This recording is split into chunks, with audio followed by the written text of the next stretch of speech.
नमस्ते दोस्तों, आज हम बात करेंगे static and mobile unfired pressure vessel rule 1981 के बारे में।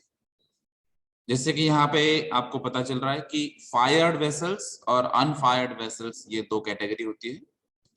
जहां पर प्रेशर भी होता है। तो ये जो वेसल्स हम यूज करें जहां पर प्रेशर है तो नॉर्मली उसको हम डिफाइन करेंगे प्रेशर वेसल, और उसमें भी अगर वहां पे फायर होता है और फिर प्रेशराइज होता है वेसल तो उसको हम नॉर्मली फायर्ड वेसल कहते हैं या फिर फायर्ड प्रेशर वेसल कहते हैं। तो जनरली इसका सबसे मेन इंपॉर्टेंट है बॉयलर। तो बॉयलर ये एक ऐसा वेसल है जिसमें हम वाटर से स्टीम जनरेट करते हैं, और वाटर से स्टीम जनरेट करने के लिए हमको थर्मल एनर्जी की रिक्वायरमेंट होती है, और वो थर्मल एनर्जी हम जो फर्नेसेस होते हैं उसमें फोसाइल फ्यूल्स या अदर सोर्सेज जो भी होंगे उसके थ्रू हम हीट सप्लाई करेंगे और फिर वाटर से स्टीम जनरेट करेंगे।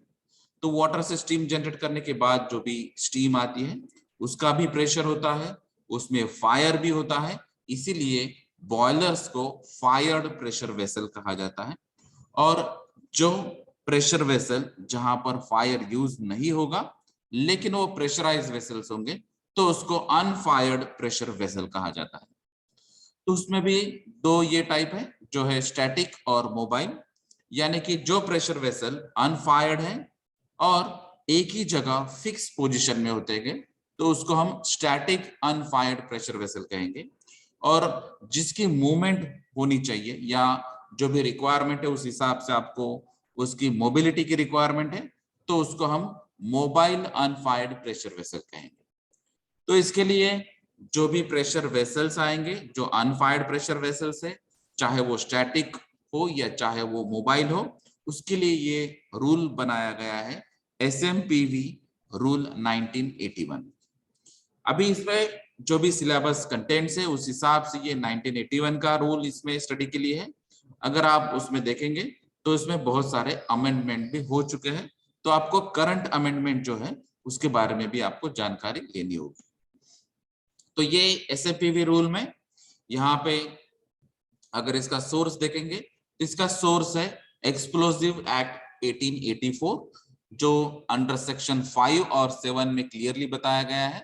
कि सेंट्रल गवर्नमेंट नोटिफिकेशन थ्रू आपको अलग अलग प्रोविजन बता सकता है। तो जैसे ही रिक्वायरमेंट होगी उस रिक्वायरमेंट के हिसाब से आप अलग अलग रूल्स बना सकते हैं। तो ये एक्सप्लोसिव एक्ट 1884 के अंडर ये SMPV रूल बनाया गया है। तो इसमें 8 चैप्टर्स हैं, 69 रूल्स हैं, 3 अपेंडिसेस हैं, 2 शेड्यूल हैं और 5 फॉर्म्स हैं। तो इसके अमेंडमेंट अगर मेजर पहले हम देखेंगे तो ये 1993 में अमेंडमेंट हो चुका है, 2000 में हो चुका है, 2002 में हो चुका है, और अभी लेटेस्ट अमेंडमेंट अगर आप देखेंगे तो 2016 का भी अमेंडमेंट है, 2018 का भी यहाँ पे अमेंडमेंट हो चुका है। तो लेटेस्ट जो अभी 2018 का अमेंडमेंट है वो भी आपको यहाँ पे स्टडी करना चाहिए, लेकिन उसके पहले बेसिक एग्जैक्टली SMPV रूल के कंटेंट्स क्या थे और फिर उसके बाद में उसमें मॉडिफिकेशन या चेंजेस या रिप्लेसमेंट क्या हो चुके हैं वो बाद में देखते हैं। तो इसमें जैसे ही हमने कहा है कि 8 चैप्टर है, उसमें से चैप्टर 1 जो है वो है प्रिलिमिनरी लेवल का, जिसमें रूल नंबर 1 से 11A तक यहाँ पे रूल के कंटेंट्स। अभी ये जो SMPV रूल है इसमें जो भी 93 और 2000 में जो अमेंडमेंट हो चुके हैं तो उसमें कुछ डेफिनेशंस में भी चेंज हो चुके हैं। तो इसमें अगर आप देखेंगे तो नॉर्मली जो रूल नंबर 1 होता है वो प्रिलिमिनरी, या फिर जो सेकंड होता है वो होता है डेफिनेशंस। तो ये रूल नंबर 2 के डेफिनेशंस के अंदर बहुत सारे डेफिनेशन है, जैसे कि यहाँ पे A to Z डेफिनेशंस है, और उसमें से जो साइंटिफिक और टेक्निकल डेफिनेशन है जो शायद साइंस ग्रेजुएट्स होंगे या फिर जो फ्रेशर्स कैंडिडेट होंगे उनको मालूम नहीं होगी, वो सिर्फ डेफिनेशन में यहाँ पे बता रहा हूँ। जैसे कि यहाँ पे है परमानेंट गैस। तो परमानेंट गैस का मीनिंग है कि ऐसा गैस जिसका क्रिटिकल टेम्परेचर 10 डिग्री सेल्सियस से नीचे है। तो क्रिटिकल टेम्परेचर यानी ऐसा टेम्परेचर जहां पे गैसेस का लिक्विड्स में कन्वर्जन हो सकता है। तो ये टेम्परेचर अगर किस गैसेस का टेम्परेचर 10 डिग्री सेल्सियस से नीचे होगा तो ऐसे गैसेस को हम परमानेंट गैसेस कहेंगे। फिर है लिक्विफाइबल गैस, यानी कि ऐसा गैस जो लिक्विड में कन्वर्ट हो सकता है, उसको हम कहेंगे लिक्विफाइड। और ये कैसे कन्वर्ट होगा, तो इसको प्रेशर अप्लाई करना होगा। तो ये प्रेशर अप्लाई करने के बाद अगर ये गैस प्रेशर की वजह से और 0 डिग्री सेल्सियस पे अगर ये लिक्विड में कन्वर्ट होता है तो उसको हम कहेंगे लिक्विफाइबल गैस। तो नॉर्मली इसका जो टेम्परेचर होगा वो अबव 0 डिग्री सेल्सियस होता है, और जब ये वेपराइज होगा तो उसका नॉर्मल एटमॉस्फेरिक प्रेशर 760 mmHg यानी कि 1 एटमॉस्फेयर नॉर्मल एटमॉस्फेयर पे, और 30 डिग्री सेल्सियस पे ये वेपराइज हो सकता है। यानी कि ये जो लिक्विफाइबल गैस स्टोर हो जाते हैं और इसको जब हम ऑन करते हैं या फिर ये गैस को हम नॉर्मल टेम्परेचर या फिर नॉर्मल प्रेशर पे जब लाते हैं तो ये ऑटोमेटिक गैस में कन्वर्ट हो सकता है। उसके अलावा है क्रायोजेनिक लिक्विड, यानी ऐसे लिक्विड जो परमानेंट गैस से फॉर्म हो चुके। तो यहाँ पे उसका अगर नॉर्मल बॉइलिंग पॉइंट देखेंगे तो ये -165 डिग्री सेल्सियस है। तो ये सबसे इंपॉर्टेंट बात है कि इसका बॉइलिंग पॉइंट ही माइनस में है। तो ये -165 डिग्री सेल्सियस तक अगर बॉइलिंग पॉइंट होता है तो ये सभी लिक्विड क्रायोजेनिक लिक्विड कहलाते हैं। तो जब भी आपको सीवियर रेफ्रिजरेशन सिस्टम्स या बहुत हायर लेवल पे आपको कूलिंग सिस्टम्स की रिक्वायरमेंट होती है तो उस टाइम कुछ क्रायोजेनिक लिक्विड की रिक्वायरमेंट होती है, तो वहां पे ये यूज होता है। जैसे कि रॉकेट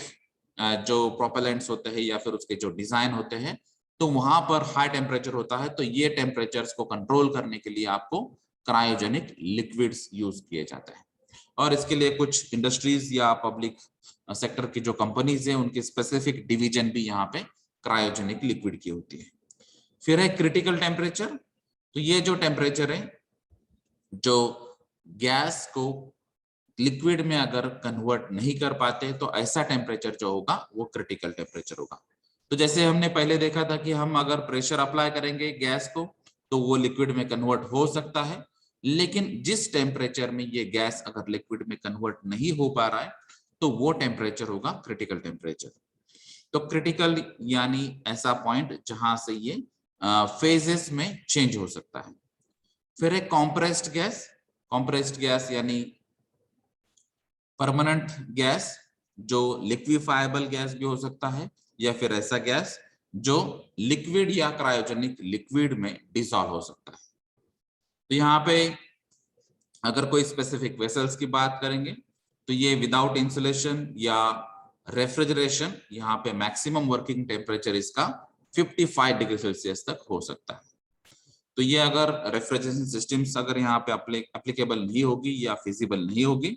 तो यहाँ पे मैक्सिमम टेम्परेचर उसका 55 तक ही जा सकता है, जिसको हम कहेंगे कॉम्प्रेस्ड गैस। यानी कि यहाँ पे कोई परमानेंट गैस भी होगा या फिर लिक्विफाइबल गैस भी होगा या नॉर्मल गैस होगा, लेकिन वो अगर कॉम्प्रेस्ड किया होगा और उसका मैक्सिमम टेम्परेचर 55 तक जाता होगा तो उसको हम कॉम्प्रेस्ड गैस कहेंगे।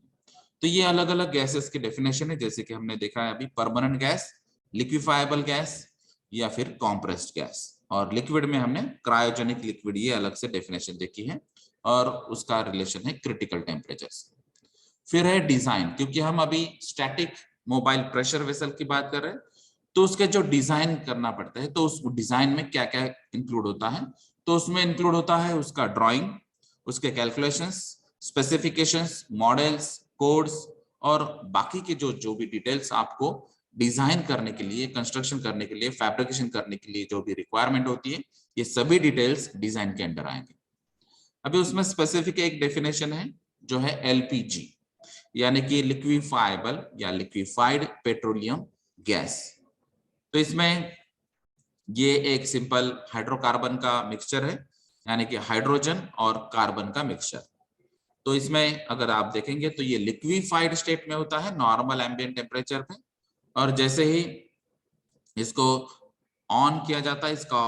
वॉल ऑन किया जाता है, वो गैस में कन्वर्ट होता है।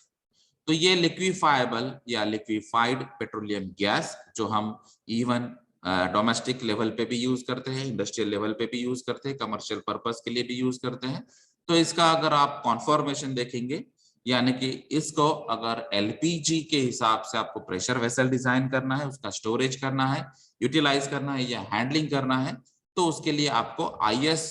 4576 का यहाँ पे गाइडलाइन जो है वो फॉलो करना होगा। तो ये एलपीजी के लिए स्पेसिफिक गाइडलाइंस है। उसके अलावा है डिस्पेंसर्स। तो जैसे ही अभी हमने एलपीजी के बारे में देखा है, तो एलपीजी के रिफिलिंग स्टेशंस होते हैं, स्टोरेजेस होते हैं, और फिर वहां से डिस्पेंसिंग किया जाता है। तो ये जो डिस्पेंसिंग जिस सिलेंडर से होते हैं या फिर बॉटल से होते हैं, तो उसको हम कहेंगे डिस्पेंसर्स। तो इसमें एलपीजी जो डिस्पेंसिंग स्टेशन होता है, उससे एलपीजी जो एज अ फ्यूल जहां पर भी आपको यूज करना है, तो अलग अलग व्हीकल से आप जो लेके जाते हैं, तो उसको भी हम डिस्पेंसर कह सकते हैं। फिर है डिजाइन प्रेशर। तो ये एक ऐसा प्रेशर है जहां पे डिजाइन के बेसिस पे जो कैलकुलेशंस हो चुके हैं, वो पर्टिकुलर प्रेशर जो थिकनेस के बेसिस पे डिपेंड होगा, क्योंकि आपके जो प्रेशर वेसल्स है, तो प्रेशर वेसल का सबसे इंपॉर्टेंट जो पैरामीटर है डिजाइन में, वो होता है थिकनेस, क्योंकि थिकनेस के बेसिस पे उसका स्ट्रक्चर और उसके बेसिस पे उसका सेफ्टी फैक्टर भी डिजाइन होता है। तो जो भी मिनिमम थिकनेस होगी, उसके बेसिस पे वो प्रेशर फाइनलाइज होगा। और जब भी हम डिजाइन प्रेशर नॉर्मली कहते हैं, तो 1.1 या 1.2 मल्टीपल से उसका सेफ्टी फैक्टर डिसाइड किया जाता है। तो जो भी वर्किंग प्रेशर होता है, वर्किंग प्रेशर से ज्यादा डिजाइन प्रेशर बन जाता है, और उस हिसाब से आपके सेफ्टी का भी ध्यान रखा जाता है। उसके अलावा है फिलिंग डेंसिटी। तो ये एक्चुअली ये एक रेशियो है जो है weight of liquefiable gas allowed in pressure vessel to the weight of water. तो यहाँ पर जो हम प्रेशर वेसल में जो भी गैस या लिक्विफाइबल गैस फील करते हैं, तो उसका हम रेशियो लेते हैं। तो जैसे कि यहाँ पे लिक्विफाइबल गैस जो हम प्रेशर वेसल में अलाउ करते हैं या फिर फील करते हैं, उसका वेट क्या है, और उसका रेफरेंस जो है पॉइंट, वो है वाटर का वेट। तो अगर उसी प्रेशर वेसल में अगर हम वाटर फील करते हैं, तब वेट क्या होता है, और जब हम लिक्विफाइबल गैस फील करते हैं, तो उसका वेट क्या होता है। तो इसका अगर रेशियो हम लेते हैं 15 डिग्री सेल्सियस को, तो उसको हम कहेंगे फीलिंग डेंसिटी। तो उसके बेसिस पे वो फीलिंग डेंसिटी फाइनलाइज होगा। फिर होगा फ्लेमेबल कॉम्प्रेस्ड गैस। तो यहाँ पर जो कॉम्प्रेस्ड गैस होते हैं, अगर ये 13% या उससे लेस मिक्सचर में अगर ये फ्लेमेबल कैटेगरी की कैरेक्टरिस्टिक्स दिखाते हैं, तो उसको हम फ्लेमेबल कॉम्प्रेस्ड गैस कह सकते हैं। तो यहाँ पर नॉर्मली फ्लेमेबिलिटी ये एक रेंज पे डिसाइड होता है, जो with reference to air mixture होता है। तो कोई भी यहाँ पे जो भी गैस होता है विथ रेस्पेक्ट टू एयर, अगर उसका परसेंटेज में हम कन्वर्ट करते हैं, तो अगर जिस पॉइंट पे जिस परसेंटेज पे वो अगर फ्लेमेबल कैरेक्टरिस्टिक्स शो करता है, तो उसको हम फ्लेमेबिलिटी रेंज कहते हैं। तो इसी तरह ये कॉम्प्रेस्ड गैस जब ये पर्टिकुलर परसेंटेज को या 13% या लेस को अगर ये फ्लेमेबिलिटी कैरेक्टरिस्टिक्स दिखाता है, तो ये फ्लेमेबल कॉम्प्रेस्ड गैस कहलाएगा। तो इसमें नॉर्मली ये 12 to 13% के रेंज में ये फ्लेमेबल कॉम्प्रेस्ड गैस हो सकते हैं। फिर है गैस फ्री, यानी कि ये प्रेशर वेसल्स ऐसे हैं जहां पर जो फ्लेमेबल या टॉक्सिक गैसेस जो है, तो इनका निग्लिजिबल अमाउंट होगा या फिर ये अवेलेबल ही नहीं होंगे। तो ये ऐसा कुछ एरिया या फिर जो वर्किंग एटमॉस्फेयर होता है, वहां पर ये कोई भी टॉक्सिक गैसेस या फ्लेमेबल गैसेस नहीं होने चाहिए, तो उसको हम कह सकते हैं गैस फ्री। फिर है प्रेशर वेसल या वेसल, जो अभी हम एसएमपीवी की बात कर रहे हैं, तो उसमें मेन डेफिनेशन है प्रेशर वेसल की। तो यहाँ पर ये एसएमपीवी रूल 81 के हिसाब से ये डेफिनेशन है कि ये कोई भी क्लोज मेटल कंटेनर होगा जिसका शेप या जो भी स्टोरेज की रिक्वायरमेंट होगी या फिर ट्रांसपोर्टेशन की रिक्वायरमेंट होगी, ये इसमें अगर ये कॉम्प्रेस्ड गैस आपको फील करना है, तो उस हिसाब से उसका जो कैपेसिटी है वो 1000 लीटर्स तक होगा। तो ये अगर 1000 लीटर को एक्सीड करता है, तो यहाँ पर इसमें वेपर जनरेशन के भी चांसेस हो सकते हैं, या फिर कोई अदर लिक्विड भी यहाँ पे इसमें फील हो सकता है। और यहाँ पर फायर हजार्ड भी यहाँ पे पॉसिबल हो सकता है। तो अगर चाहे फ्रिक्शन की वजह से हो या फिर कोई कंबस्टेबल कैरेक्टरिस्टिक्स की वजह से हो या फिर कोई इलेक्ट्रिकल मींस या हीट एक्सचेंजर, इवेपोरेटर, रिसीवर, ऐसे बहुत सारे इक्विपमेंट या उसके एप्लीकेशन से अलग अलग, जिसकी वजह से इसको हम प्रेशर वेसल कह सकते हैं। यानी कि ये ऐसा एक वेसल होता है जहां पे 1000 लीटर प्लस कैपेसिटी यहाँ पे हो सकती है और जहां पर फ्लेमेबिलिटी की रेंज या फ्लेमेबिलिटी के यहाँ पे चांसेस होंगे या फिर फायर हजार्ड के भी चांसेस हो सकते हैं। तो ये आपको यहाँ पे चेक करना है कि नॉर्मली अगर कोई गैस यहाँ पे कॉम्प्रेस्ड या प्रेशराइज होता है, उसकी कैपेसिटी ये पर्टिकुलर होगी और जिसको हम प्रेशराइज वेसल कह सकते हैं। तो नॉर्मली इसको प्रेशर वेसल या वेसल भी कहते हैं। तो इसमें अलग अलग इक्विपमेंट भी हो सकते हैं, जैसे कि कोई हीट एक्सचेंजर भी ऐसा हो सकता है कि ये कैपेसिटीज में और इसको प्रेशराइज किया होगा, या फिर कोई इवेपोरेटर भी हो सकता है, कोई एयर रिसीवर भी हो सकता है, या फिर स्टीम टाइप स्टरलाइजर भी हो सकता है, ऑटोक्लेव या रिएक्टर्स भी हो सकते हैं। तो ये अलग अलग कंपोनेंट्स यहाँ पे ऐसे होंगे जिसको हम प्रेशर वेसल कह सकते हैं।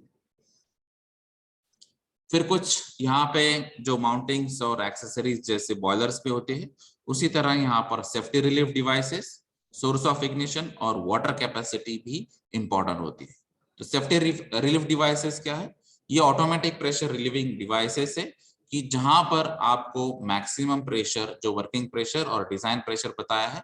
तो उसका एक सेफ्टी लिमिट होगा। तो उसके बाद में अगर वो प्रेशर बढ़ जाता है तो ऑटोमेटिक ये रिलीफ डिवाइस ऑन होना चाहिए और उसका एक्शन होने के बाद ऑटोमेटिक ये क्लोज भी होना चाहिए। कुछ सिस्टम्स में आपको रप्चरिंग डिस्क भी अवेलेबल हो सकती है, कहीं पे आपको कुछ सेफ्टी वॉल एक पर्टिकुलर डिवाइस भी हो सकता है। तो ये अलग अलग सेफ्टी रिलीफ डिवाइसेस जहां पर जो प्रेशर वेसल को जो भी पर्टिकुलर सुटेबल है उस हिसाब से आपको यहाँ पे माउंट करना है। लेकिन सबसे इंपॉर्टेंट बात है कि जो भी आपका मैक्सिमम प्रेशर है, वो प्रेशर से अगर वो एक्सीड होता है तो ऑटोमेटिक ये रिलीफ डिवाइस ऑन होना चाहिए और जो मैक्सिमम प्रेशर से जो भी एक्सिस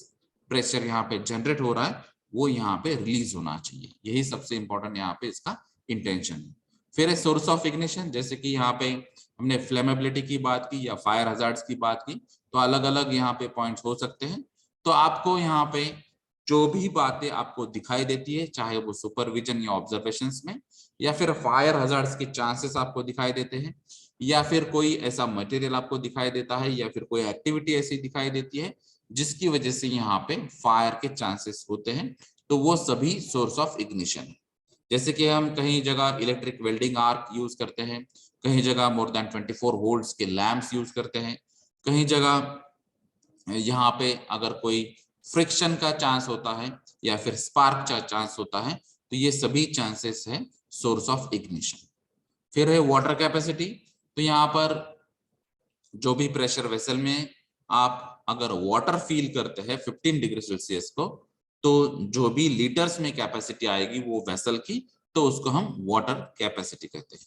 तो ये वाटर कैपेसिटी यानी ये फिलिंग डेंसिटी का डिनोमिनेटर साइड है। तो फिलिंग डेंसिटी में हम क्या करते हैं, एक रेशो लेते हैं, जो भी यहाँ पे गैस हम प्रेशर वेसल में फील कर रहे हैं उसका वेट क्या है, और जब हम वाटर वहां पे फील कर रहे हैं तो उसका वेट क्या है। अगर उसका रेशो लेते हैं तो उसको हम फिलिंग डेंसिटी कहते हैं। अगर सिर्फ वाटर का वेट लेते हैं तो यहाँ पे उसको हम वाटर कैपेसिटी कहते हैं। लेकिन इसका टेम्परेचर है रेफरेंस का 15 डिग्री सेल्सियस। तो जो भी हम वेसल यहाँ पे मैन्युफैक्चर कर रहे हैं, तो उसमें अगर आप चेक करेंगे तो रूल नंबर 12 में क्लियरली बताया है कि आपको IS 2825 फॉलो करना होगा, और ये मैन्युफैक्चरिंग का प्रोसेस या फिर जो भी डिजाइन है इसका अप्रूवल भी आपको चीफ कंट्रोलर से लेना होगा, क्योंकि हमने देखा है कि इसका जो मेन रेफरेंस एक्ट है वो है एक्सप्लोसिव एक्ट, और उसका जो मेन अपेक्स मेंबर है वो है चीफ कंट्रोलर। तो उसके अप्रूवल लेने के बाद ही आपको ये प्रेशर वेसल आप डायरेक्टली यूटिलाइज कर सकते हैं। तो जो भी मैन्युफैक्चरिंग प्रोसेस है वेसल्स की, तो उसके लिए आपको एप्लीकेशन देना होगा, उसकी कुछ स्क्रूटिनी फी होगी। अभी ये स्क्रूटिनी फी ये रूल नंबर 4 में स्पेसिफिक मेंशन की है, लेकिन ये 81 के हिसाब से मेंशन की है, ये आप याद रखो। अभी आपको 2018 के जो अमेंडमेंट है उस हिसाब से आपको फी चेक करनी है, या फिर जो भी नॉर्म्स है वो जो भी एक्सचेंज हो चुके हैं, रिप्लेस हो चुके हैं, चेंज हो चुके हैं, वो आपको करंटली चेक करनी है। फिर रूल नंबर 5 जो है वो मेन फोकस करता है स्टोरेज, डिलीवरी और डिस्पैच। तो जो भी आपका प्रेशर वेसल होगा, जो भी आपने डिजाइन किया है, उसका आपने अप्रूवल लिया है और आपको जो भी लाइसेंस मिला है स्टोरेज के लिए या फिर डिलीवरी के लिए या फिर डिस्पैच के लिए, तो ये लाइसेंस के भी जो कंडीशंस होते हैं कि आपको पर्टिकुलर स्टोरेज की परमिशन मिली है, पर्टिकुलर केमिकल की परमिशन मिली है, मैक्सिमम कैपेसिटी की परमिशन मिली है, या फिर आप यहाँ से इस जगह आप ये डिलीवरी कर सकते हैं। तो डिलीवरी करते टाइम आपको अलग अलग गाइडलाइंस भी बताई गई है, या फिर आप जब डिस्पैच करते हैं तो उसके लिए भी अलग अलग गाइडलाइंस या प्रिकॉशनरी मेजर्स जो कहते हैं, सेफ्टी मेजर्स आपको क्या क्या लेने चाहिए, और इसका जो ड्यूरेशन है वो ड्यूरेशन भी क्या है। तो ये सभी बातें आपको रूल नंबर 5 में डिटेल में बताई गई। रूल नंबर 6 जो है, तो ये जब आप प्रेशर वेसल का अगर कुछ प्रॉब्लम होता है तो उसको में अगर कुछ रिपेयरिंग करना है आपको, तो उसका भी आपको चीफ कंट्रोलर से अप्रूवल लेना है और IS 2825 का आपको फॉलो करना है। तो यहाँ पे जैसे अभी हमने बताया था कि ये जो वेसल है ये मैन्युफैक्चर करते टाइम आपको IS 2825 फॉलो करना है, उसका कॉन्फर्मेशन लेना है। तो उसी हिसाब से रिपेयरिंग के लिए भी आपको यहाँ पे IS 2825 फॉलो करना है, ये रूल नंबर 6 में बताया गया है। रूल नंबर 7 जो है वो जब आप प्रेशर वेसल रिफिल करते हैं तो उसमें आप फ्लेमेबल गैस आप अगर फील करने जा रहे हैं तो वहां पर आपको इनर्ट गैस से पर्जिंग करना जरूरी होता है, ये क्लियरली मेंशन किया है। तो इनर्ट गैसेस जैसे हमने नाइट्रोजन की बात की है या फिर नाइट्रोजन की जो सीरीज वाले अलग अलग इनर्ट गैसेस है उससे आप पर्जिंग कर सकते हैं। तो इसका मतलब क्या है कि जब भी आप फ्लेमेबल गैस कोई भी वेसल में आप इंसर्ट करते हैं, फील करते हैं, तो वहां पर एयर के भी रहने के चांसेस है, और अगर एयर रहता है तो उसमें ऑक्सीजन होता है, और यहाँ पे ये जो मिक्सचर है ये फ्लेमेबल मिक्सचर यहाँ पे प्रिपेयर होने के चांसेस बन जाते हैं। इसीलिए अगर आप इनर्ट गैस ऐड करते हैं तो ऑटोमेटिकली वहां से एयर बाहर आ जाएगी और सिर्फ आपका जो भी फ्लेमेबल गैस होगा वो वहां पे एंटर होगा। तो जो फ्लेमेबल मिक्सचर के प्रिपेयर होने के चांसेस है वो यहाँ पे मिनिमाइज हो जाएगा। फिर रूल नंबर 8 और 9 में क्लियरली बताया है कि आपका जो भी एम्प्लॉय होगा वो 18 इयर्स प्लस से ही होना चाहिए, जिसका एज है वो मिनिमम 18 इयर्स होना चाहिए। उसके अलावा जो भी स्मोकिंग की प्रोविजन होगी या फिर यहाँ पे फ्लेमेबल गैसेस जिस एरिया में आप काम कर रहे हैं या फिर जो भी टॉक्सिकेशन के चांसेस है ये भी आपको यहाँ पे कंट्रोल करने हैं। तो स्मोकिंग यहाँ पे अलाउ नहीं होगा, या फिर जो भी सोर्स ऑफ इग्निशन के चांसेस है जैसे कि हमने फ्रिक्शन की बात की या फिर इलेक्ट्रिक आर्क की बात की या फिर अगर लैंप्स की बात की हमने या फिर जहाँ पे हीट सोर्स होता है, तो ये यहाँ पे अलाउ नहीं होगा। फिर रूल नंबर 10 जो है, ये रूल नंबर 10 यहाँ पे क्लियरली बताया था कि आपको जो भी एक्सीडेंट होने के चांसेस है उसके लिए आपको कुछ प्रिवेंशन मेथड या प्रिकॉशनरी मेथड्स आपको यहाँ पे अप्लाई करने होंगे। तो अलग अलग इंडस्ट्रीज में अलग अलग कंडीशंस हो सकती है, उस हिसाब से आपको प्रिकॉशनरी या प्रिवेंटिव मेथड्स यहाँ पे अडॉप्ट करनी होगी। जैसे कि किस इंडस्ट्रीज में शायद हाइड्रोजन यूज होता होगा, किस इंडस्ट्रीज में LPG यूज होता होगा, या फिर और कोई इंडस्ट्रीज में और कोई गैसेस और अलग अलग क्वांटिटी से भी यूज होते होंगे। तो केमिकल कैरेक्टरिस्टिक्स के हिसाब से या फिर क्वांटिटी जो भी आपको स्टोरेज का लाइसेंस मिला है, परमिशन मिला है, उस हिसाब से आपको ये प्रिकॉशनरी मेजर या फिर प्रिवेंशन मेजर्स जो है वो आपको डिसाइड करने होंगे। नेसेसरी है सुपरविजन करना रेगुलरली बेसिस पे, तो इसका फ्रीक्वेंसी भी आपके ये जो अलग अलग स्टोरेज या क्वांटिटीज या डिलीवरी या डिस्पैच मेथड्स है उसके बेसिस पे ये डिपेंड होगा, लेकिन सुपरविजन नेसेसरी है। फिर जो आपको अलग अलग एप्लीकेशंस करने पड़ते हैं, कॉम्पिटेंट पर्सन से भी आपको कुछ इंस्पेक्शंस करवा लेने होते हैं, तो उसके लिए अलग अलग फीस आपको पे करना होगी। तो ये अपेंडिक्स 3 में ये चीफ कंट्रोलर के अंडर ये अलग अलग फीस बताई गई है। तो ये है रूल नंबर 11, और जो भी अपेंडिसेस और जो चीफ कंट्रोलर की प्रोविजन बताई है ये रूल नंबर 11A में।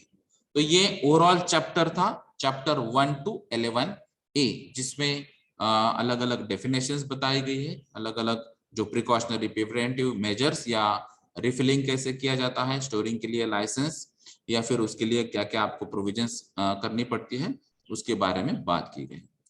फिर है चैप्टर 2 जो है फोकस करता है construction and fitments of pressure vessels. तो चैप्टर 2 में रूल नंबर 12 टू 20 रूल्स हैं। तो इसमें रूल नंबर 12 जो है फोकस करता है क्लियरली डिजाइन कोड पे। तो यहाँ पर जो भी आपका प्रेशर वेसल होगा तो उसका डिजाइन या उसका कंस्ट्रक्शन या उसकी जो टेस्टिंग होती है, तो ये उसके लिए IS 2825 आपको फॉलो करना है। और फिर ये जो भी डिजाइन स्टेज है, कंस्ट्रक्शन स्टेज है और टेस्टिंग स्टेज है, इसका भी अप्रूवल लेना है आपको कॉम्पिटेंट पर्सन से, और फाइनल अप्रूवल होगा चीफ कंट्रोलर से। तो जो भी टेस्ट है या फिर इंस्पेक्शन सर्टिफिकेट्स है या फिर मैन्युफैक्चरिंग गाइडलाइंस आपने क्या फॉलो की है, ये सभी बातें इंस्पेक्टर चेक करेगा और उसके बाद में आपको ये जो भी अप्रूवल है वो फाइनल मिल जाएगा। फिर रूल नंबर 13 है, उसका जो मेन फोकस है डिजाइन प्रेशर। तो जैसे अभी हमने बात की थी पहले की जो भी कॉम्प्रेस्ड गैसेस है उसका मैक्सिमम वर्किंग टेम्परेचर होगा 55 डिग्री सेल्सियस। तो यहाँ पे भी क्लियरली मेंशन बताया है कि जो भी मैक्सिमम प्रेशर है वो है with respect to 55 degree Celsius maximum temperature. तो जो भी आपको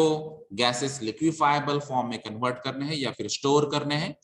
तो जो भी प्रेशर क्रिएट होगा वो विथ रिस्पेक्ट टू 55 मैक्सिमम होगा। तो क्रिटिकल टेम्परेचर जिसका लेस देन 10 डिग्री सेल्सियस है, जिसको हम नॉर्मली परमानेंट गैसेस कहते हैं, तो वो भी यहाँ पे स्टोर कर सकते हैं, लेकिन उसका भी आपको प्रेशर कंट्रोल करना होगा।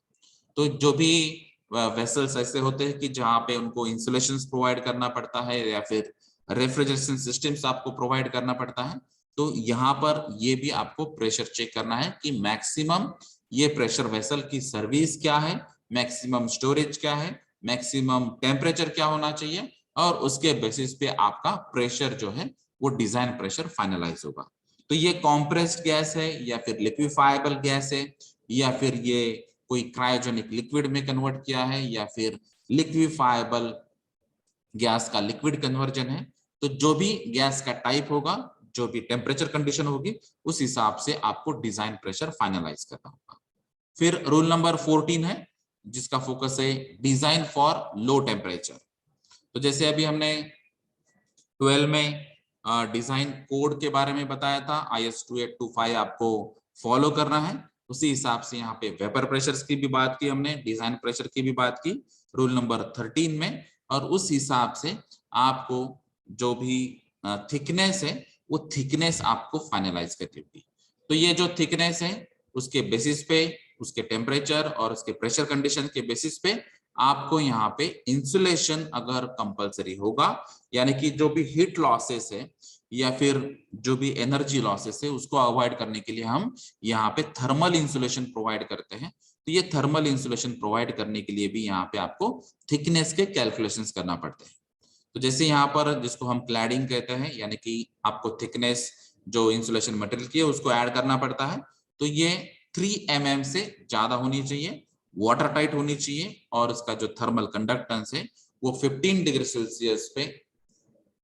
जो है वो लोवेस्ट भी होना चाहिए। क्योंकि अगर ये नॉर्मल ये टेम्परेचर पे आप अगर प्रेशर वेसल रखना चाहते हैं तो यहाँ पर ये मिनिमम थिकनेस इंसुलेशन की होगी। तो यहाँ पर बहुत सारे डिटेल्स अगर आप देखेंगे तो इसमें क्रिटिकल थिकनेस भी एक कंसेप्ट होता है, या फिर ऑप्टिमम थिकनेस भी एक कंसेप्ट होता है, या फिर मिनिमम या मैक्सिमम थिकनेस भी कंसेप्ट होते हैं। तो ये थर्मल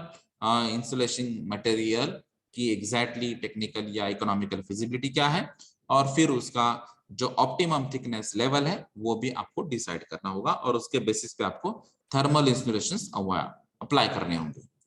फिर है रूल नंबर 15 जो है फिलिंग कैपेसिटी और प्रेशर ओरिएंटेड बात करता है। तो यहाँ पर हमने अभी फिलिंग डेंसिटी की डेफिनेशन देखी थी और कैपेसिटी जो हमने वाटर फॉर्म में देखी थी, तो वाटर कैपेसिटी भी हमने देखी है। तो इसका नॉर्मल जो रेफरेंस टेम्परेचर है वो है 15 डिग्री सेल्सियस। तो वाटर की कैपेसिटी यानी कि wait of water, pressure vessel में अगर वाटर ऐड करते हैं तो उसका वेट क्या होता है, और फिलिंग डेंसिटी यानी कि जो लिक्विफाइबल गैस अगर हम फील करते हैं प्रेशर वेसल में तो उसका वेट क्या है to the weight of water. तो ये भी हमने फिलिंग डेंसिटी के डेफिनेशंस में देखा था। तो ये भी आपको यहाँ पे फाइनलाइज करना होगा कि फिलिंग डेंसिटी कितनी है और उसके रिलेटेड फिर उसका मैक्सिमम डिजाइन प्रेशर कितना होगा। तो ये आपको तय करना है कि आपका एग्जैक्टली गैस का नेचर क्या है और फिर वो किस टाइप का गैस है, कॉम्प्रेस्ड गैस है या फिर लिक्विफाइबल गैस है या क्रायोजेनिक लिक्विड टाइप में है, या उसका मैक्सिमम टेम्परेचर क्या होगा, उसको रेफ्रिजरेशन सिस्टम्स की जरूरत है या नहीं, या फिर इंसुलेशंस की जरूरत है या नहीं, और उसके बेसिस पे आपको ये डिजाइन प्रेशर आपको फाइनलाइज करना होगा। फिर जो वेसल्स अगर हम फाइनलाइज करते हैं, उसका डिजाइन फाइनलाइज करते हैं, उसकी थिकनेस फाइनलाइज करते हैं, उसका इंसुलेशन फाइनलाइज करते हैं, तो उसके बाद में आपको वेसल्स पे मार्किंग करने होंगे। तो मार्किंग में आपको यहाँ पे मैन्युफैक्चरर का नेम, उसका आइडेंटिफिकेशन, उसका स्टैंडर्ड या कोड, ऑफिशियल स्टैम्प इंस्पेक्टर का, फिर डिजाइन प्रेशर आपका यहाँ पे मैक्सिमम क्या है, टेस्ट आपने जब भी किया है तो उसका टेस्ट क्या है, उसका डेट क्या है, और वो हाइड्रोस्टैटिक टेस्ट है या आपका जो वाटर कैपेसिटी होता है यानी कि wait of water pressure vessel में मैक्सिमम कितना हो सकता है, या गैस कैपेसिटी क्या है, और फिर अगर उसका जो भी केमिकल आप यूज कर रहे हैं, गैस यूज कर रहे हैं, तो उसका केमिकल सिंबल और केमिकल नेम क्या है। तो ये सभी मार्किंग्स आपके वेसल्स पे होना जरूरी है, ये रूल नंबर 16 बताता है। फिर है हर एक वेसल्स को आपको पेंटिंग करना भी जरूरी है, क्योंकि यहाँ पे ये जो डायरेक्ट सनलाइट या कोई भी आर्टिफिशियल लाइट का भी जो यहाँ पे as a energy, heat as a energy जो सोर्स होता है वो रिफ्लेक्ट होना चाहिए, इसलिए यहाँ पर पेंटिंग की प्रोविजन होती है एज अ रिफ्लेक्टिंग सरफेस। तो करोजन भी यहाँ पे अवॉइड होता है, जो भी सरफेस पे हम पेंटिंग करते हैं वहां से रिफ्लेक्शन भी हो जाता है, तो वहां पे हीट कम एब्जॉर्ब हो जाती है, जिसकी वजह से जो भी नॉर्मल टेम्परेचर पे हमने उसको स्टोर किया है वो टेम्परेचर वहां पे मेंटेन हो सकता है। फिर नेक्स्ट रूल नंबर जो है 18, उसमें अलग अलग फिटिंग्स के बारे में बात की है कि यहाँ पे इस प्रेशर वेसल के साथ प्रेशर गेजेस की जरूरत होती है। इसके बेसिस पे आपको प्रेशर आपको पता चलेगा कि प्रेशर वेसल में मैक्सिमम प्रेशर कितना है, वर्किंग प्रेशर कितना है, और आपको डिजाइन प्रेशर मालूम होता है। उसके अलावा टेम्परेचर इंडिकेटर की प्रेशर वेसल में टेम्परेचर कितना है, सेफ्टी वॉल, जैसे कि हमने इसके पहले भी डेड वेट सेफ्टी वॉल या रैम्स बॉटम सेफ्टी वॉल या स्प्रिंग लोडेड सेफ्टी वॉल या लीवर सेफ्टी वॉल, ऐसे अलग अलग सेफ्टी वॉल्स के बारे में हमने जानकारी ली थी। तो ये सेफ्टी वॉल एग्जैक्टली कौन सा है और कितने नंबर में, नॉर्मली 2 सेफ्टी वॉल्स की भी यहाँ पे प्रोविजन होती है। फिर लेवल इंडिकेटर, अगर यहाँ पे लिक्विफाइबल गैस है, लिक्विड फॉर्म में है या फिर क्रायोजेनिक लिक्विड फॉर्म में है, तो उसका मैक्सिमम लेवल यहाँ पे कितना इंडिकेट किया है, उसके लिए आपको लेवल इंडिकेटर की भी जरूरत होगी। जब आप उसको रिपेयर करना चाहते हैं, कुछ मेंटेन करना चाहते हैं या फिर केमिकल चेंज करना चाहते हैं, तो ड्रेनेज की भी यहाँ पे प्रोविजन होती है। और फिर उसके अलावा जो अलग अलग कनेक्शंस होते हैं, तो चाहे उसके पाइप कनेक्शंस हो, वॉल कनेक्शंस हो, तो ये अलग अलग जो वॉल्स कनेक्शंस होते हैं, तो उसकी भी प्रोविजन यहाँ पे एज पर IS 2825 के हिसाब से आपको कॉन्फर्मेशन करना है। तो यहाँ पर प्रेशर रिलीफ वॉल हो सकता है, जैसे अभी हमने बताया कि लोडेड टाइप भी हो सकता है, और उसका जो स्टार्टिंग का प्रेशर जो है वो 110%, जैसे अभी हमने बात की थी कि 1.1 या 1.2 से मल्टीप्लाई होता है, तो ये इसका मतलब है कि जो भी आपका प्रेशर होगा वो 110% डिजाइन प्रेशर हो सकता है, या फिर 120 के लिए एक प्रेशर रिलीफ डिवाइस यहाँ पे सेट हो सकता है। तो 110 के लिए एक डिवाइस और 120 के लिए भी दूसरा डिवाइस यहाँ पे आप सेट कर सकते हैं। तो जैसे ही वर्किंग प्रेशर से 10% बढ़ जाता है तो वो रिलीज करेगा प्रेशर, या फिर अगर वो नहीं काम करता है या फिर उसकी कैपेसिटी कम है तो 20% के बेसिस पे भी सेकंड सेफ्टी वॉल ऑपरेट होगा, और यहाँ पे प्रेशर वेसल का जो प्रेशर है वो रिलीज हो जाएगा। तो ये स्टैटिक मोड में जब होता है, यानी कि इसको अगर आप मोबाइल नहीं कर रहे या फिर कहीं पे लेके नहीं जा रहे, फिक्स पोजीशन पे है, तो ऐसे अगर स्टैटिक वेसल्स होते हैं तो उसका कैपेसिटी 4500 लीटर्स तक होता है। और ये वाटर कैपेसिटी हिसाब से बताया क्योंकि यहाँ पे फिलिंग डेंसिटी अलग अलग हो जाती है। तो इसका सेफ्टी वॉल जो है तो वो 2 मीटर से अब होना चाहिए, और इसमें जो एटलीस्ट 3.5 मीटर का जो ग्राउंड लेवल का हाइट यहाँ पे मेंशन किया है। तो ये डिपेंड से आपका कैपेसिटी कितना है, आपका ये प्रेशर वेसल जो है वो स्टैटिक है या फिर मोबाइल है, तो उसके लिए अलग अलग सेफ्टी वॉल्स की प्रोविजन क्या होनी चाहिए, उसकी मिनिमम हाइट क्या होनी चाहिए, इसके बारे में डिटेल जानकारी दी है। उसके अलावा आपको कॉम्पिटेंट पर्सन से ये सभी बातें ये आपको कंफर्म करके लेनी है। उसके अलावा जो भी हमने अलग अलग कनेक्शंस की बात की, जो अदर देन सेफ्टी वॉल है या फिर प्लग के ओपनिंग्स है, उसके अलावा जो भी डायमीटर्स है, जो कनेक्शंस है, वो है मिनिमम 1.4 mm। और यहाँ पे शट ऑफ या स्टॉप वॉल जो है वो यहाँ पे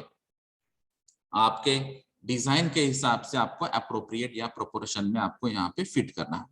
फिर जो लिक्विड लेवल की या फिर गेज की या इंडिकेटर्स की हमने बात की है, तो वो भी यहाँ पे कंपलसरी प्रोवाइड होगा। और ब्लीडिंग डिवाइसेस यानी कि रोटेट ट्यूब या फिक्स ट्यूब या स्लीप ट्यूब जो है वो यहाँ पे नॉर्मल गेजिंग ऑपरेशंस के ओरिएंटेड ही आपको यहाँ पे बिठाने होंगे। तो ये अलग अलग फिटिंग्स के बारे में रूल नंबर 18 में गाइडलाइन दी।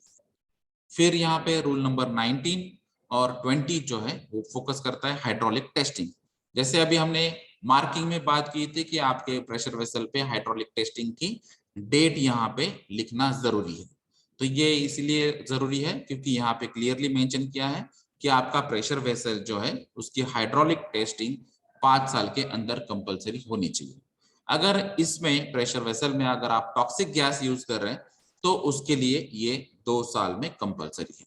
या फिर अगर आप करोसिव केमिकल्स आप यूज कर रहे हैं या गैसेस यूज कर रहे हैं तो उसके लिए भी 2 साल ये कंपलसरी है। अभी जो बाकी के जो टेस्ट है अदर देन हाइड्रोलिक टेस्ट, तो उसमें नॉन डिस्ट्रक्टिव टेस्टिंग्स अलग अलग हो सकती है। जैसे कि यहाँ पे कुछ न्यूमेटिक टेस्टिंग्स भी हो सकती है, या फिर कोई अगर क्रैक डेवलप हो चुका है वहां पे या फिर थिकनेस रिड्यूस हो चुकी है तो उसके लिए भी अलग अलग नॉन डिस्ट्रक्टिव टेस्टिंग्स आप यहाँ पे यूज कर सकते हैं। और उसके भी डिटेल्स आप यहाँ पे प्रोवाइड कर सकते हैं कि हमने ये पर्टिकुलर टेस्ट या फिर ये कॉम्पिटेंट पर्सन या इंस्पेक्टर ने जो हमने फाइंड आउट किया था उसके बेसिस पे हमने ये एनडीटी हमने कंडक्ट की है और इसकी ये डेट थी और उसका ये कंक्लूजन था।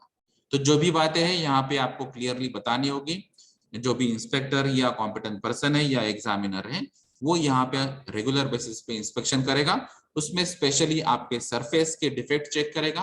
करोजन्स यहाँ पे अगर कोई हो चुका है तो वो चेक करेगा, उसमें थिकनेस मेजर करेंगे, या फिर उसके रिलेटेड कोई अगर अलग अलग मैटर्स होंगे जैसे कि यहाँ पे स्पेशली टॉक्सिक गैसेस अगर आप यूज कर रहे हैं या हजार्डस मटेरियल आप यूज कर रहे हैं या करोसिव केमिकल्स आप यूज कर रहे हैं तो उसके रिलेटेड भी यहाँ पे इंस्पेक्शन और ऑब्जर्वेशन अच्छी तरह से हो सकते हैं। फिर ये जो भी हमने टेस्ट की बात की थी उसके अलग अलग टेस्टिंग के डेट्स आपको यहाँ पे मेंशन करना है। और ये अगर आपको लगता है कि ये अभी प्रेशर वेसल एक्सपायर हो चुका है या डैमेज हो चुका है या इसको डिस्ट्रॉय करने की जरूरत है तो वो भी आपको चीफ कंट्रोलर से अप्रूवल लेके उसको डिस्ट्रॉय करना होगा। तो हर एक प्रेशर वेसल का एक एक्सपायरी होता है या मैक्सिमम लाइफ होता है, या फिर इनकेस वो लाइफ के पहले ही अगर कोई एक्सीडेंट होता है या फिर जिसकी वजह से कुछ प्रॉब्लम होता है जैसे कि करोजन की वजह से कर थिकनेस रिड्यूस होती है या फिर कोई गैसेस का कुछ यहाँ पे रिएक्शन होता है तो ऐसी जगह भी आपको यहाँ पे चेक करना होगा और उसके बेसिस पे आपको डिसीजन लेना होगा और चीफ कंट्रोलर इसको वो अप्रूव करेगा। फिर है चैप्टर 3 जो स्टोरेज के बारे में गाइडलाइंस देता है, रूल नंबर 21 to 33। तो यहाँ पर जनरली जो कॉम्प्रेस्ड गैस वेसल्स होते हैं तो ये अबोव द ग्राउंड होते हैं। तो कॉम्प्रेस्ड गैसेस को अगर आपको स्टोर करना है वेसल्स में तो ये नॉर्मली ग्राउंड के ऊपर होंगे। और ये फर्स्ट एज रेगुलेटिंग इक्विपमेंट जो होते हैं जो ओपन हो सकते हैं। वेसल अगर यहाँ पे आपको यूज करने हैं तो नॉर्मली ये यहाँ पे अलग अलग डिस्टेंसेस से आपको यहाँ पे स्टोर करना है। ये एक पर्टिकुलर एरिया आपको डिफाइन करना है। जैसे कि हमने फ्लेमेबल एरिया के बारे में पेट्रोलियम एक्ट में या पेट्रोलियम रूल में भी देखा था कि अगर ये फ्लेमेबल कैरेक्टरिस्टिक्स वाला है या फिर एक्सप्लोजिव कैरेक्टरिस्टिक्स वाला है तो आपको एक पर्टिकुलर आइसोलेटेड एरियाज में आपको ये फ्लेमेबल एरिया डिफाइन करना होगा और वहीं पे उसका स्टोरेज होगा। तो ये प्रेशर वेसल जब भी आप फिक्स करेंगे तो वो एरिया के हिसाब से आपको ये स्टोर करना होगा। तो उसमें आपको फायर फाइटिंग इक्विपमेंट्स के ऑपरेशंस या फायर फाइटिंग हाइड्रेंट सिस्टम्स या ऑटोमेटिक स्प्रिंकलिंग सिस्टम्स या ऐसे बहुत सारी प्रोविजन जो है तो आपके यहाँ पे गैस कौन सा है और उसका स्टोरेज कितना है और यहाँ पे इनकेस अगर फायर कैच होती है या फिर एक्सप्लोजन के चांसेस है तो उसके रिलेटेड आपको फायर फाइटिंग प्रोविजंस क्या होनी चाहिए ये आपको डिसाइड करना होगा। तो कॉम्पिटेंट पर्सन भी आपको गाइड करेगा और चीफ कंट्रोलर भी आपको यहाँ पे कुछ सजेशंस दे सकता है। तो जो भी वेसल्स आपको जहां पर स्टोर करना है तो उनको अलग अलग फेंसिंग की प्रोविजन भी होनी चाहिए या फिर जो अननोन पर्सन है या फिर न्यू कमर से, रिफ्रेशर से, विजिटर से, तो ये लोगों को भी यहाँ पे परमिशन नहीं होनी चाहिए। और फिर यहाँ पे अगर टॉक्सिक गैसेस स्पेशली यूज होते हैं, फ्लेमेबल यूज होते हैं, करोसिव होते हैं, तो उसके लिए भी अलग अलग प्रोविजंस की भी यहाँ पे जरूरत होती है। जैसे कि यहाँ पे पर्टिकुलर फ्लोर का स्लोप क्या होना चाहिए, सम क्या होना चाहिए, या फिर डाइक की प्रोविजन यहाँ पे होनी चाहिए, फायर फाइटिंग या हाइड्रेंट सिस्टम्स की प्रोविजन कैसे होनी चाहिए, ये अलग अलग बातें यहाँ पे रूल नंबर 21 में बताई गई। फिर जो हमने बात की थी कि सेफ्टी डिस्टेंस कितना होना चाहिए, तो उसके लिए एक स्पेसिफिक टेबल है। तो जो भी आपका नेचर ऑफ गैस होगा, उसकी कैरेक्टरिस्टिक्स क्या होगी और वो कितनी क्वांटिटी में आपको स्टोर करना है, उसके बेसिस पे ये रूल नंबर 22 में एक टेबल बताया है, उसके बेसिस पे आप मिनिमम डिस्टेंस क्राइटेरिया यहाँ पे फॉलो कर सकते हैं। फिर उसके जो प्रेशर वेसल के जो फाउंडेशंस होते हैं, जहां पर आपको ये प्रेशर वेसल रखना है, तो वो फाउंडेशन के लिए गाइडलाइन दी है रूल नंबर 23 में। तो वो पर्टिकुलर प्रेशर वेसल का वेट कितना है, उसका वाटर कैपेसिटी कितना है, फिर उसका हाइट कितना है, उसका थिकनेस क्या है, उसको एंकरिंग की प्रोविजन सफिशिएंट है या नहीं, या फिर और कोई यहाँ पे जो भी फिक्स फाउंडेशन की जरूरत होगी, ये सभी बातें आपको यहाँ पे चेक करनी होगी। उसके अलावा अगर ये फ्लेमेबल कैरेक्टरिस्टिक्स वाले अगर प्रेशर वेसल्स में गैसेस हम यहाँ पे अगर स्टोर कर रहे हैं, तो उसमें फायर रेजिस्टिंग मटेरियल या फिर जो भी एडिक्वेट थिकनेस है, मिनिमम थिकनेस है, वो क्राइटेरिया आपको फॉलो करना होगा रूल नंबर 23 के हिसाब से। फिर रूल नंबर 24 में फेंसिंग के बारे में जो अभी हमने बात की थी, तो वहां पे ये गाइडलाइन दिया है कि मिनिमम 2 मीटर हाइट और 2 एग्जिट कंपलसरी यहाँ पे होने चाहिए। और यहाँ पे ये जो भी ओपनिंग होंगे, तो नेचुरली जो हमारा फ्लो होता है, हम बाहर की तरफ जाते हैं, इसलिए जो भी एग्जिट्स होते हैं वो भी बाहर से ही ओपन होने चाहिए। और यहाँ पे ये नॉर्मली ऑटोमेटिक लॉक होने वाली यहाँ पे जो डोर्स होते हैं वो यहाँ पे अवॉइड करना है। तो ये पंपिंग रिक्वायरमेंट्स क्या है, वेपराइजर्स की रिक्वायरमेंट क्या है, लोडिंग फैसिलिटीज क्या है, अनलोडिंग फैसिलिटीज क्या है, ये फेंसिंग के अंडर ही सभी फैसिलिटीज यहाँ पे प्रोवाइड होती है। फिर रूल नंबर 25 है, जो क्लीन लाइननेस आपको मेंटेन करना है, तो उसके रिलेटेड यहाँ पे गाइडलाइन देता है, स्पेशली जहां पर कंबस्टिबल मटेरियल्स है और जहां पर ग्रासेस है या फिर वीड्स है, वहां पर आपको क्लीन लाइननेस रखना है। क्योंकि अगर यहाँ पे इनकेस फायर कैच होती है, तो अगर ये ड्राई ग्रास यहाँ पे होता है या फिर कोई ड्राई प्लांट्स यहाँ पे होते हैं, तो उसकी वजह से ये फायर और यहाँ पे फैल सकते हैं। फिर ये अर्थिंग की प्रोविजन, हर एक प्रेशर वेसल्स को या फिर उसके कनेक्टेड जो पाइपलाइंस होते हैं, तो उसको कंपलसरी अर्थिंग और बॉन्डिंग प्रोविजंस आपको यहाँ पे प्रोवाइड करनी होगी। तो उसके डिटेल्स के लिए आपको इलेक्ट्रिसिटी एक्ट और रूल में भी प्रोविजन बताई गई है। तो ये है रूल नंबर 26। फिर यहाँ पे यहाँ स्पेशली जैसे हमने बताया कि यहाँ पे स्मोकिंग अलाउड नहीं होगा। तो यहाँ पर जो भी फ्लेमेबल या ऑक्सीडाइजिंग गैसेस हम यहाँ पे स्टोर कर रहे हैं या फिर ट्रांसफर कर रहे हैं या हैंडल कर रहे हैं या प्रोसेस में यूज कर रहे हैं, तो उस एरिया में नो स्मोकिंग की नोटिस लगाना कंपलसरी है। ये है रूल नंबर 27। फिर फायर प्रोटेक्शन ओरिएंटेड अभी हमने बात की थी कि अलग अलग जो फ्लेमेबल कॉम्प्रेस्ड गैसेस यहाँ पे हो सकते हैं, तो उसके लिए आपको वाटर टैंक्स की प्रोविजन, वाटर कैपेसिटीज या फायर लोड के बेसिस पे अलग अलग वाटर के टैंक्स अवेलेबिलिटी, फिर फायर हाइड्रेंट सिस्टम्स या होज पाइप कनेक्शंस या फिर जो भी मोबाइल इक्विपमेंट यहाँ पे हो सकते हैं, या फिर कहीं पे फिक्स मॉनिटर सिस्टम्स भी यहाँ पे हो सकते हैं, कहीं पे ऑटोमेटिक स्प्रिंग सिस्टम्स या कंट्रोल वॉल, अलग अलग जो भी आज की डेट में आपके पास अवेलेबिलिटी पॉसिबल है। और जो मिनिमम यहाँ पे आप मिनिमम टाइम में फायर एक्सटिंग्विश कर सकते हैं, इस हिसाब से आपको जो भी प्रोविजन करनी है उस एरिया में आपको करनी है। जैसे कि यहाँ पे कुछ जगह जेट एंड फॉग नोजल्स भी यूज हो सकते हैं, कहीं जगह आपको ड्राई केमिकल पाउडर के पोर्टेबल टाइप के फायर एक्सटिंग्विशर्स भी यहाँ पे यूज करने पड़ते हैं, या फिर अगर 9 kg के अलग अलग इंस्टॉलेशन भी यहाँ पे हो सकते हैं। तो ये डिपेंड्स है कि यहाँ पे एग्जैक्टली स्टोरेज कितना है। यहाँ पे एलपीजी अगर स्पेसिफिक बात कही गई है, तो एलपीजी के स्टोरेज, उसकी क्वांटिटी और उसके बेसिस पे फायर लोड कैलकुलेशंस, और फायर लोड कैलकुलेशंस के बेसिस पे ही आपको ये सभी फायर हाइड्रेंट सिस्टम्स की प्रोविजन यहाँ पे करनी होगी।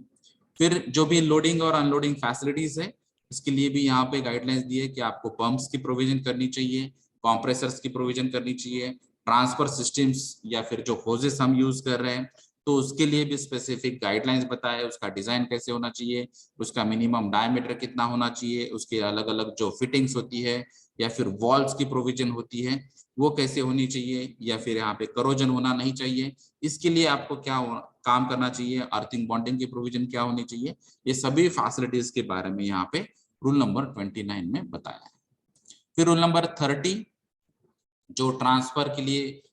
जो बात कही गई है, जैसे कि कॉम्पिटेंट पर्सन आपको बताएगा कि ये अगर गैसेस या लिक्विड या एलपीजी टाइप में जो लिक्विफाइबल गैसेस होते हैं तो उसको फील कैसे किया जाता है, उसको पाइप में ट्रांसफर कैसे किया जाता है, वॉल्स कैसे ऑपरेट किए जाते हैं, अलग अलग फिटिंग्स की प्रोविजन क्या होनी चाहिए, अलग अलग होजेस या जो व्हीकल्स आप यूज कर रहे हैं तो उसके लिए अलग अलग अर्थिंग प्रोविजंस या बॉन्डिंग प्रोविजंस, या फिर ट्रांसफर करते टाइम जो स्टैटिक चार्ज डेवलप होने के जो चांसेस है उसके लिए आपको अलग अलग प्रोविजंस क्या करनी चाहिए, या फिर अगर यहाँ पे लीकेज होने के चांसेस है, स्पिलेज होने के चांसेस है, या फिर यहाँ पे ओवरफ्लो होने के चांसेस है, तो इसके लिए भी आपको अलग अलग प्रोविजन क्या करनी चाहिए, इसके बारे में यहाँ पे रूल नंबर 30 में बताया है। अगर ये स्पेसिफिक एलपीजी स्टेशन के लिए प्रोविजंस होती है तो उसके लिए अलग से 30A और 30B रूल में अलग से गाइडलाइंस बताए। फिर जो इलेक्ट्रिक वायर्स होते हैं उसके लिए भी यहाँ पे रूल नंबर 31 में गाइडलाइंस बताए हैं कि जिस एरिया में आप यहाँ पर पंपिंग कर रहे हैं या फिर जिस एरिया में ट्रांसफर हो रहा है, जिस एरिया में आप लोडिंग या अनलोडिंग एक्टिविटीज कर रहे हैं, तो यहाँ पर अलग अलग फ्लेम प्रूफ मटेरियल्स आपको यूज करने हैं, या फिर जो इलेक्ट्रिक वायर्स है उसका इंस्टॉलेशन के लिए आपको कॉम्पिटेंट पर्सन से आपको गाइडलाइंस लेनी होगी, या फिर जो अलग अलग IS कोड है उसको फॉलो करना होगा। जैसे कि यहाँ पे अगर आप इलेक्ट्रिक एपरेटस या फिटिंग्स के बारे में आप देखेंगे तो फ्लेम प्रूफ फिटिंग होने के लिए आपको IS 2148 का कॉन्फर्मेशन लेना होगा, और जो भी लैंप्स है तो लैंप्स के लिए आपको IS 2206 ये पार्ट 1 में जो क्लियरली मेंशन किया है उसके बारे में आपको यहाँ पे कॉन्फर्मेशन लेना होगा। तो ये लैंप्स के या फिर लाइटिंग की जो रिक्वायरमेंट है उसके लिए पार्ट 1 पार्ट 2 भी हमने एक अलग सेशन में हमने डिस्कस किया था।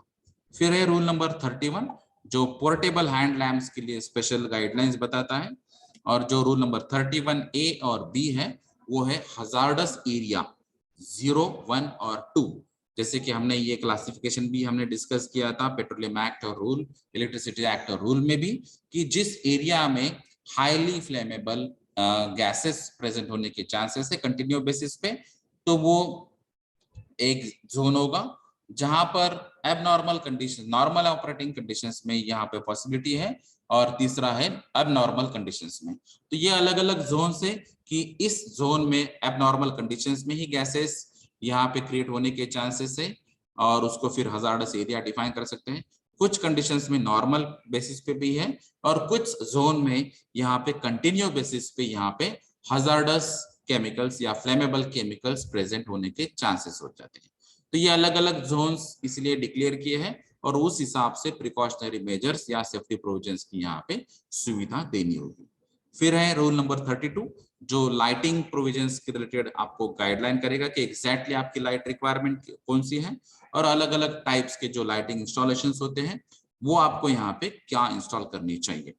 आपको मेन यहाँ पे देखना है कि हीट एज ए एनर्जी आपको अवॉइड करना है या मिनिमम हीट यहाँ पे प्रोवाइड होगी, उस हिसाब से आपको लाइटिंग प्रोविजन होगी। फिर है रूल नंबर 33 जो सेफ्टी सर्टिफिकेट है, एक पर्टिकुलर फॉर्मेट में कॉम्पिटेंट पर्सन से आपको यहाँ पे अथॉरिटी, लाइसेंस अथॉरिटी मिल जाएगी, या फिर आपको परमिशन मिल जाएगी कि आप ये पर्टिकुलर जो इंस्टॉलेशंस है या जो वेसल्स है इसकी ये कैपेसिटी के हिसाब से यहाँ पे आप ये इंस्टॉल कर सकते हैं, तो उसके लिए आपको सेफ्टी सर्टिफिकेट मिल सकता है। फिर है चैप्टर 4 जो है ट्रांसपोर्ट ओरिएंटेड गाइडलाइंस बताता है, रूल नंबर 34 to 44। तो इसमें जैसे कि आपको यहाँ पे बताना है कि हर एक अलग अलग जो व्हीकल्स होते हैं वो यहाँ पे स्पेसिफिक व्हीकल्स में ही ट्रांसपोर्टेशन होगा अगर आप यहाँ पे कॉम्प्रेस्ड गैस यहाँ पे ट्रांसफर कर रहे हैं, या फिर जो अलग अलग फिटिंग्स होती है, अलग अलग जो ड्राइंग्स होती है उसके रिलेटेड, तो उसमें आपको एग्जैक्ट क्या डिटेल्स होनी चाहिए, ड्राइंग्स किस तरह होनी चाहिए, तो इसके भी अप्रूवल आपको चीफ कंट्रोलर से लेना है, और वो आपके पास यहाँ पे रखने हैं रूल नंबर 35 के हिसाब से। रूल नंबर 36 to 39 में अलग अलग जो डिजाइन कंसिडरेशन है उसके बारे में डिटेल जानकारी दी। जैसे अभी हमने बात की थी कि एग्जैक्ट ड्राइंग कैसे होना चाहिए, अलग अलग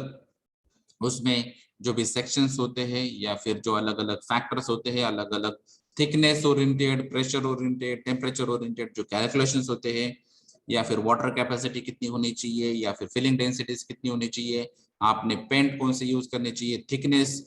जो क्लैडिंग्स की या फिर थर्मल इंसुलेशन जो होते हैं उसकी क्या होनी चाहिए। तो ये सभी डिटेल्स यहाँ पे डिजाइन कंसिडरेशन में आएंगे, ये 36 to 39 के अंदर। फिर रूल नंबर 40 जो है वो यहाँ पे आपको वॉल्स के बारे में, एक्सेसरीज के बारे में, पाइपिंग्स, फिटिंग्स, पंप्स या वेसल्स के बारे में आपको यहाँ पे जानकारी देगा। तो यहाँ पर मैकेनिकल या इलेक्ट्रिकल या जनरल डिजाइन सेफ्टी की जो रिक्वायरमेंट्स होती है, तो यहाँ पे जैसे मैकेनिकल में अगर हम देखेंगे तो यहाँ पर शायद फैब्रिकेशन की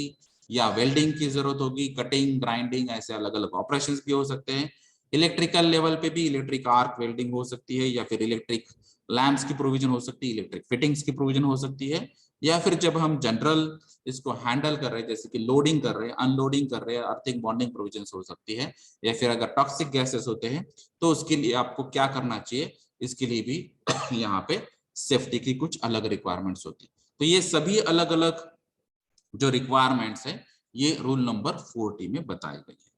ये जब आपको ट्रांसपोर्ट करना है उसके लिए है।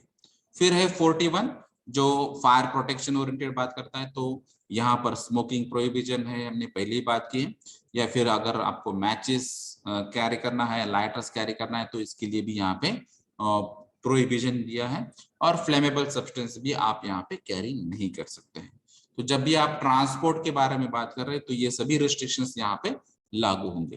क्योंकि यहाँ पर अगर थोड़ा भी सोर्स ऑफ इग्निशन मिल जाता है या फिर फ्लेमेबल मिक्सचर यहाँ पे क्रिएट हो जाता है तो फायर या एक्सप्लोजन होने के चांसेस बढ़ जाते हैं। तो जो भी ड्राइवर यहाँ पे अभी होगा तो उसको ट्रेनिंग दी जाएगी, ट्रेन ड्राइवर ही यहाँ पे होगा, क्योंकि यहाँ पे इसको लोडिंग कैसे किया जाता है, अनलोडिंग कैसे किया जाता है, लोडिंग या अनलोडिंग के पहले आपको सेफ एरिया में पार्किंग कैसे करनी है, उसको अर्थिंग बॉन्डिंग प्रोविजंस कैसे प्रोवाइड करनी है, अलग अलग जो लोग होते हैं उनको क्या क्या आपको बताना है, ये सभी बातें आपको रूल नंबर 42 में बताई है जो ड्राइवर ओरिएंटेड है।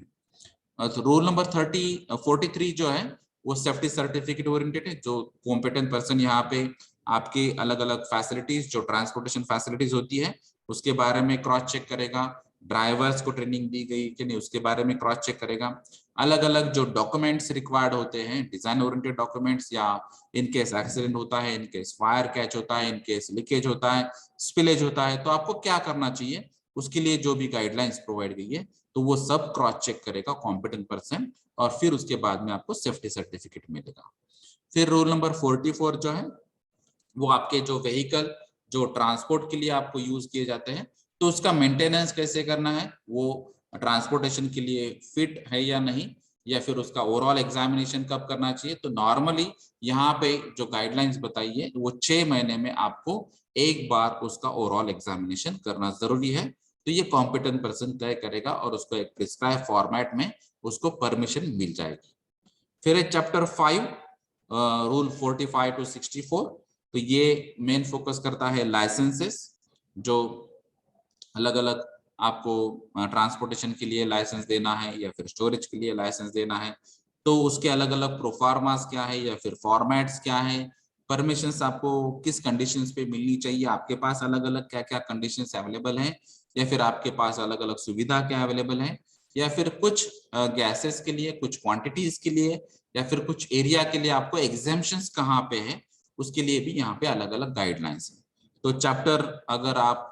6 देखेंगे तो उसमें एग्जाम्पशंस के बारे में बात कही है। चैप्टर 7 अगर आप देखेंगे तो उसमें इनकेस अगर एक्सीडेंट्स होते हैं तो एक्सीडेंट होने के बाद यहाँ पे इन्वेस्टिगेशन कैसे होना चाहिए, इन्वेस्टिगेशन कौन करेगा, उसके कमिटी मेंबर्स कौन कौन होंगे, उसके अलग अलग एक्सीडेंट के रिपोर्ट के फॉर्मेट्स क्या होते हैं, इंक्वायरीज के लिए आपको कैसे कैसे परमिशंस और कितनी बार परमिशंस मिलनी होगी, तो इसके बारे में रूल नंबर 66 to 68 में चैप्टर 7 में यहाँ पे अलग अलग प्रोविजन दी गई।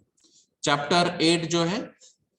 वो रूल नंबर 69 जहां पर पावर ऑफ चीफ कंट्रोलर के बारे में बात की है। तो यहाँ पर ये कंट्रोलर या उसके अंडर सब कोऑर्डिनेट या फिर जो सब कंट्रोलर हो सकते हैं, या फिर डिस्ट्रिक्ट मैजिस्ट्रेट हो सकता है, पुलिस कमिश्नर हो सकते हैं, या फिर और कोई अथॉरिटीज हो सकती है, जहां पर क्लियरली मेंशन किया है कि ये चीफ कंट्रोलर के अंडर ये अथॉरिटीज ये पर्टिकुलर एरिया में ये पर्टिकुलर एक्टिविटी के लिए काम कर सकती है। तो ये अथॉरिटीज के बारे में, उनके पावर्स के बारे में यहाँ पर बात की गई है चैप्टर 8 में। तो यहाँ पर जो एक्सीडेंट अगर इन केस हो जाता है ट्रांसपोर्टेशन के टाइम, तो यहाँ पर आपको immediately near by police station जो होगा उसको आपको यहाँ पे मेंशन करना है। आज के डेट में आपको फोन करना है, मेल कर सकते हैं, और आप फिजिकली भी यहाँ पे बता सकते हैं। तो एक्सीडेंट के बाद तुरंत आपको बताना है, क्योंकि आपको यहाँ पे जो भी एक्सपर्ट पर्सन होगा उसको कॉल करना है, और फिर वो आपको क्लियरली बताएगा कि एग्जैक्टली कंडीशन क्या है, इसमें गैस कौन सा है, कितनी क्वांटिटी में है, और ये जो एक्सीडेंट होगा इसकी वजह से, एक्सीडेंट की वजह से यहाँ पे फायर के चांसेस क्या बनेंगे, एक्सप्लोजन के चांसेस क्या बनेंगे, या फिर इस व्हीकल को अभी यहाँ से कैसे हटाना है, उसके बारे में आपको एक्सपर्ट ओपिनियन यहाँ पे रिक्वायरमेंट होती है। तो पुलिस स्टेशन शायद आपको जल्दी से हेल्प कर सकता है कि यहाँ पे नियर बाय एक्सपर्ट पर्सन कौन है, उसकी लिस्टिंग और उसके नंबर्स भी यहाँ पे दिए रहते हैं हर एक पुलिस स्टेशन में, तो वो इस हिसाब से वो ऐड कर सकते हैं। या फिर अगर वहां पे director of industrial safety and health का अगर नियर बाय ऑफिस होगा, या फिर डिस्ट्रिक्ट कलेक्टर का ऑफिस होगा, तो उनको भी ये कंपलसरी यहाँ पे एक्सीडेंट के रिपोर्टिंग आपको करनी होगी, और उसके बेसिस पे जो भी आपको यहाँ पे हेल्प लगेगी, चाहे वो फायर टेंडर्स हो, चाहे एम्बुलेंस हो, या फिर और कोई पुलिस फोर्स जैसी कुछ सुविधा अगर आपको यहाँ पे नेसेसरी लगती है, तो वो यहाँ पे आपको सभी मिल जाएगी। तो अलग अलग जो अभी हमने रूल्स देखे थे, उसमें 69 रूल्स, अलग अलग 8 चैप्टर है, और हर एक चैप्टर का अलग अलग यहाँ पे फोकस है। तो जैसे अभी हम कुछ जगह बात कर रहे थे कि यहाँ पे अलग अलग अपेंडिसेस आपको यूज करनी है, तो अपेंडिक्स 1 क्या है? तो अपेंडिक्स 1 है एप्लीकेशन टू मैन्युफैक्चर वेसल। तो अगर आपको वेसल को मैन्युफैक्चर करना है, तो उसके लिए एप्लीकेशन अगर देना है, तो आपको अपेंडिक्स 1 फॉलो करना होगा। क्वालिफिकेशन और एक्सपीरियंस जो है इंस्पेक्टर के लिए या फिर कॉम्पिटेंट पर्सन के लिए, तो उसके डिटेल्स आपको अपेंडिक्स 2 में मिलेगी, और जो कॉम्पिटेंट पर्सन का रिकॉग्निशन है या अप्रूवल है, तो वो मिलेगा आपको अपेंडिक्स 3 में। तो ये अलग अलग 3 अपेंडिक्स, अलग अलग 69 रूल्स, और ये 8 चैप्टर यहाँ पे आप स्टडी कर सकते हैं एसएमपीवी रूल में। Thank you.